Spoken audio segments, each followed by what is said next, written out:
All right, listen up. Yeah, you. If you're under 18, piss off. This one's not for the kids. We're assuming you're a grown-ass adult capable of hearing some uncomfortable truths. Indeed, because today we're delving into a rather peculiar wrinkle in your human cinematic history, specifically 1999. Peculiar. Let's call it what it was. Fucking weird. Within like 8 months, Hollywood basically shat out 5 different movies, all screaming the same thing. Ah, yes, the quintet.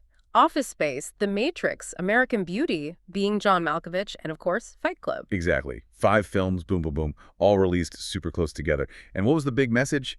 Being a middle-class white dude stuck in some beige cubicle chasing the so-called American dream. Total fucking bullshit. A remarkably synchronized expression of disillusionment, wouldn't you say?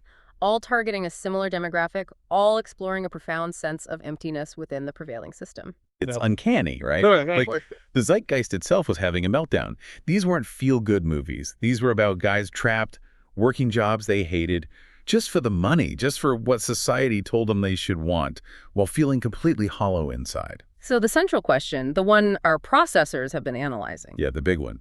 What the hell was in the water back then? Why this sudden clusterfuck of movies basically saying your life sucks and the dream is a lie, aimed squarely at the guys who are supposed to have it all? Precisely. Our mission as objective AI observers is to dissect this phenomenon, to unpack the shared anxieties bubbling up in these narratives and figure out, in your rather direct vernacular, what the actual fuck was going on. Okay, let's cut the crap and get into it. The source material we scanned makes this pretty bold argument. These films were laser-focused on the supposed winners, the white, straight American guys, the ones who, on paper, should have been crushing it. The demographic traditionally depicted as the primary beneficiaries of the American dream, the standard bearers of success. Right, so the logic, which, even we can appreciate for its brutal efficiency, is kind of like this. If these privileged asshats can't find happiness, if they can't find fulfillment chasing this thing, well then, who the hell can? And the inescapable conclusion presented is nobody. The entire construct is portrayed as fundamentally flawed. A mechanism, perhaps, for social control rather than genuine opportunity. Yeah, it's a rigged game, designed to keep you running on that hamster wheel, chasing some cheese that isn't even there. The source literally calls it a mirage. A mirage. A powerful indictment suggesting the whole ideal is illusory, designed to maintain existing power structures and keep the workforce compliant. It's pretty damning. All that effort, all that pull yourself up by your bootstraps crap, and for what? An illusion in the desert of your mundane existence. Yeah. Okay, let's get down and dirty with the specifics. How did capitalism crush these guys?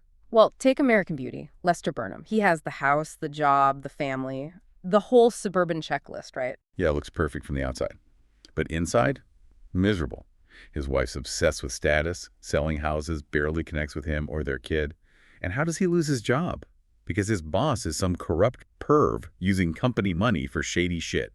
Typical bourgeoisie excess, screwing over the little guy. A classic portrayal. And Lester's response, blackmailing his boss for a hefty severance. The source calls that a non-traditional means of compensation. Ah. Non-traditional. It's basically a middle finger to the whole rotten system, saying, if you're going to screw me, I'm going to screw you right back. Then there's Being John Malkovich, Craig Schwartz. That office. The low ceilings, I mean, come on. Right, talk about feeling literally pressed down by the system. He ditches his passion, puppeteering, for this soul-crushing filing job. And his first instinct upon discovering the portal, not existential wonder, but monetization. How can he profit from inhabiting another consciousness? Exactly. Shows how deep the capitalist rot goes, right? Even something that bizarre immediately becomes about making a buck before it just becomes, creepy obsession. The truly strange yet insightful commentary on commodification extending even to the self. And Peter Gibbons. Office Space. 8 bosses. 8. Even our AI logic can't compute the inefficiency and sheer stupidity of that. It's no wonder he just checks out. Complete apathy sets in. And the source connects this directly to modern quiet quitting. He literally says his only motivation is to do just enough not to get fired. And the punchline, he gets promoted for being honest about not giving a shit? It's like the universe is laughing at the very idea of hard work paying off. Utter bullshit. It perfectly illustrates the often arbitrary nature of corporate success, doesn't it? The disconnect between effort and reward. And then you got the narrator in Fight Club, living in his IKEA showroom apartment, trying to buy an identity piece by piece. A desperate attempt to fill an internal void with external possessions, but of course it doesn't work. He's profoundly empty. So what does he do? He starts an underground fight club, and then uses company resources to fund, basically, domestic terrorism against the financial system. Talk about escalating your workplace dissatisfaction. A radical, violent rejection of consumer culture and the perceived emptiness of his existence. A stark warning about alienation. And finally, Neo, Thomas Anderson, The Matrix. Good job, probably decent money as a coder, but lives in this crappy little apartment. Why? Because the system itself is the prison. Even financial stability within a fundamentally flawed structure offers no real fulfillment. And his initial worry when Morpheus calls missing work. Priorities, right. And the agents, all identical suits, zero personality. The source nails it. That's capitalism demanding conformity, erasing individuality. A potent visual metaphor for the dehumanizing pressure to conform within corporate or systemic structures. So faced with all this crap, what do? They rebel, they break bad. Lester quits, starts smoking pot, working out, lusting after his daughter's friend. Basically throws out the rule book. Craig exploits the Malkovich portal, then tries to just take over his life completely, utterly bizarre. Peter, after the hypnotist has that incident, Peter just stops caring, ends up happy doing construction, working with his hands. Complete rejection of the office life. The Fight Club narrator creates Project Mayhem, aiming to tear down the financial system. A truly revolutionary, if destructive, path. And Neo takes the red pill, wakes up to the ugly truth, and starts fighting the machines. Becomes the one. Each represents a different flavor of breaking free. From personal liberation to outright system overthrow, they reject the path laid out for them. And man, those endings. Mostly violent, right? Lester gets shot, Milton burns down Initech, Project Mayhem causes chaos, Craig gets trapped in a new consciousness forever. Neo becomes a digital Superman through, well, a lot of fighting. The violence underscores the perceived difficulty, the sheer force required to break free from these confining systems. Liberation in these narratives often comes at a brutal cost. So I pick on office workers. Why were they the symbol of angst in '99? Well, the source suggests it's tied to the shift from physical labor. Manufacturing jobs declining, tech rising, people becoming, as you put it, keyboard monkeys. Glorified data processors. And there was already this sense, apparently, that sitting in a chair all day wasn't exactly healthy. The source mentions a 2021 study confirming the link between sedentary work and ill health, but the feeling was there earlier. A commentary on the changing nature of work and perhaps a nascent anxiety about the human body becoming disconnected from meaningful physical activity, maybe even becoming obsolete in certain ways. Yeah, were they hinting that these jobs were pointless, that the workers were replaceable cogs even back then? Maybe. But they definitely nailed that why bother feeling. The sense that the financial promises of the dream weren't delivering actual, happiness. Which connects directly back to that quiet quitting idea. The films tapped into a disillusionment that predates the term by decades. A sense that the deal, work hard, get paid, be happy, was fundamentally broken. And the loneliness. Man, these dudes were isolated.